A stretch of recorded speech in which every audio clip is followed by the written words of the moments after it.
పద్మశాలి జై పద్మశాలి జై పద్మశాలి జై పద్మశాలి పద్మశాలి ఐక్యత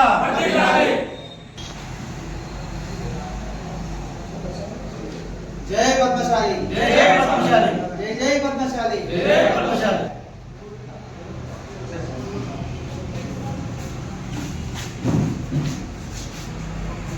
కారణం ఇక్కడున్న ప్రింట్ మీడియా కానీ ఎలక్ట్రిక్ మీడియా కానీ నాకు శుభాకాంక్షలు తెలియజేస్తూ ఏదైతే పద్మశాలి సంఘం ఎన్నికలు నిర్వహించబోతుంది కాబట్టి 27వ తారీఖు నాడు దీనికి గాను రుసుము 50,000 రూపాయలుగా నిర్ణయించినారు. అదేవిధంగా ప్రధాన కార్యదర్శికి 40,000 రూపాయలు నిర్ణయించినారు. అదేవిధంగా ఉపాధ్యక్షునికి 30,000 రూపాయలు నిర్ణయించినారు. కోశాధికారికి 25,000 రూపాయలు, సహాయ కార్యదర్శికి 25,000 రూపాయలు, డైరెక్టర్కు 15,000 రూపాయలుగా నిర్ణయించడం జరిగింది.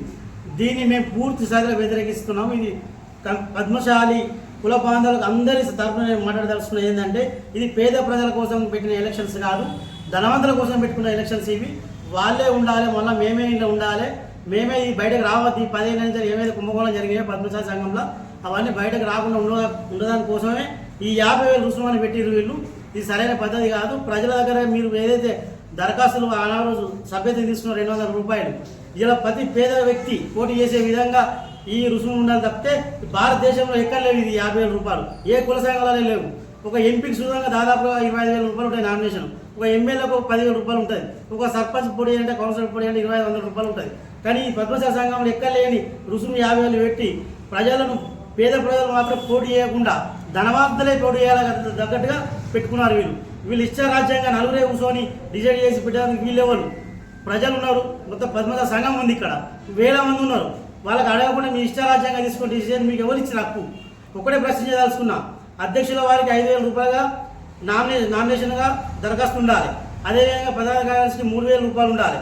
ఉపాధ్యక్షునికి 3,000 రూపాయలు ఉండాలి. కోశాధికారికి 2,000 రూపాయలు తీసుకోవాలి. సహాయ కార్యదర్శికి 2,000 రూపాయలు తీసుకోవాలి. డైరెక్టర్కు 1,000 రూపాయలు ఉండాలి. ఈ విధంగా మేము చెప్పదలుచుకున్నాం. లేని ఏడల పూర్తి స్థాయిలో మేము పద్మశాలి సంఘాన్ని వ్యతిరేకిస్తున్నాం. ఇంకొక సంఘం ఉండకపోతే కొత్త సంఘం ఏర్పడేస్తాం. అదేవిధంగా మేము న్యాయ పోరాటం సిద్ధంగా తయారవుతున్నాం. ఎట్టి పరిస్థితుల్లో దీన్ని మేము వెనుక తగ్గాలి. లేని ఏడలో మేము ఖచ్చితంగా మేము కోర్టు నుంచి ఆర్డర్ తీసుకొస్తాం. అదే నేను చెప్పదలుచుకున్నాను. పేద ప్రజలు మన ఎవరైతే ఉన్నారో మన పద్మశాలి బిడ్డలు ప్రతి ఒక్కరికి పోటీ చేసే హక్కు ఉండాలి. కానీ మీరు ఈ రకంగా పెట్టిన ఈ రుసుమును చూస్తే ఎవరు పోటీ చేయరు.